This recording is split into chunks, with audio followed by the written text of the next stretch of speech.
Amen. And I hope that we could sit in the presidential palace together and drink coffee, looking back on our what appears to be a 15 plus year friendship. I'm so grateful for our friendship and your continued effort. I pray that this is the year. We just had Rosh Hashanah. Pray that this is the year that your message really blossoms.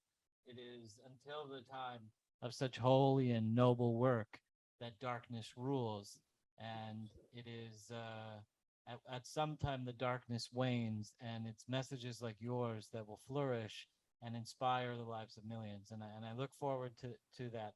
Do you have time for one more quick question? You bet. I a lot of my friends have messaged me. You have supporters across Israel, across the Jewish world. You have millions of supporters across Israel and the Jewish world. And one of the things that everyone seems to ask is the situation with with the Israeli government not allowing you entry. It's something that Jews across the world are tremendously disappointed in our own institutions. And It's not true. You are allowed into Israel. I was in Israel last April. It's not true. Can you hear me out? I was never denied entry into Israel. What is this whole thing? This thing began with a story. This thing began with a story which was orchestrated by a certain Arab Israeli journalist who has a lot of issues with me because he's loyal to Jordan's king. He's loyal to Jordan's king. He's written for Jordan's king, supported, which is fine with me. Khalid Abu Tuwayme is fine. I didn't care. He's just a journalist. He's not going to change anything. In 2019, I was traveling to Israel, and it was a secret trip.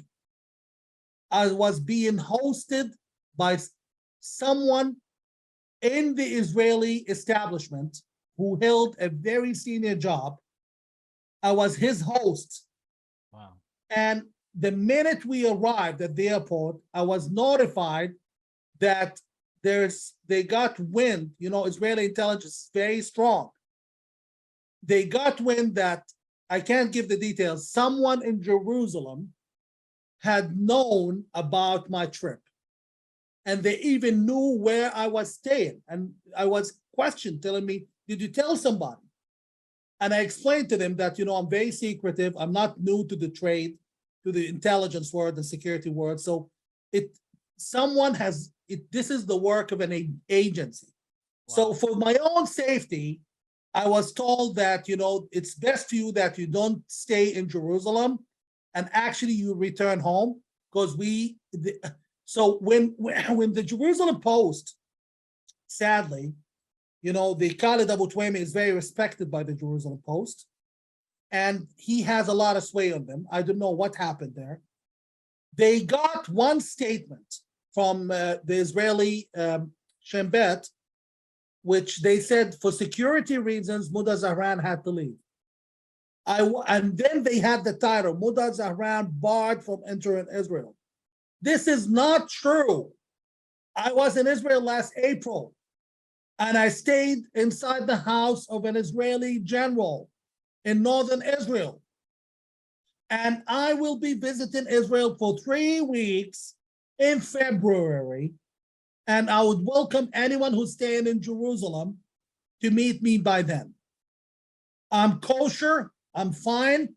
I have worked for the US Department of State, where I worked, my reports were read by the CIA, White House, Department of Homeland Security, and many others. And I stood neck to neck, shoulder to shoulder, to everyone you see today, including President Obama and George Bush's wife. I was with him when they came to Jordan. And you name it. So I've got a good security clearance. I'm kosher, I have no problem. And I will not waste, I am above wasting the audience time with Lashon Hara, or telling them why this creature, Khalid Abu Tuwayme, has been launching a campaign against me. I want to say for my audience, you heard it here first. We have finally cleared the air. This myth that Mudar Zahran has been expelled from Israel can finally be put to rest. Thank you for illuminating. And you know, in a situation like Israel that is so overshadowed by fake news to begin with, this story gets buried under piles and piles and piles of fake news. And you heard it first Allow here, me to add everybody. He something. was in Israel Just in one thing, April of please. 2022. Just one thing before I go. When this story came out, we couldn't make a statement because what can we do? Can we make a statement that, oh, we have detected a plot to physically harm me in Jerusalem? That would basically ruin the work of all of the good people who went the extra mile to protect me. So we couldn't comment on it. Now that it's 3 years old, I can make a comment. And this is the first time I'm commenting about this, by the way. We say in our So no, guys, I'm not banned from Israel. I can assure you, people within the highest level of the Israeli government establishment, army, security apparatus, call me the wrong friend. Well, I'm glad that we got to clear that up. I just want to say, Shomer Goy Kodesh, Shomer Sha'ari Dam Kodesh, Shomer Sha'ari Dam Echad. Thank you so much for joining us. May you be blessed in your journey. May you be protected in your journey everywhere you go. And the haters are going to hate, but they're not going to celebrate.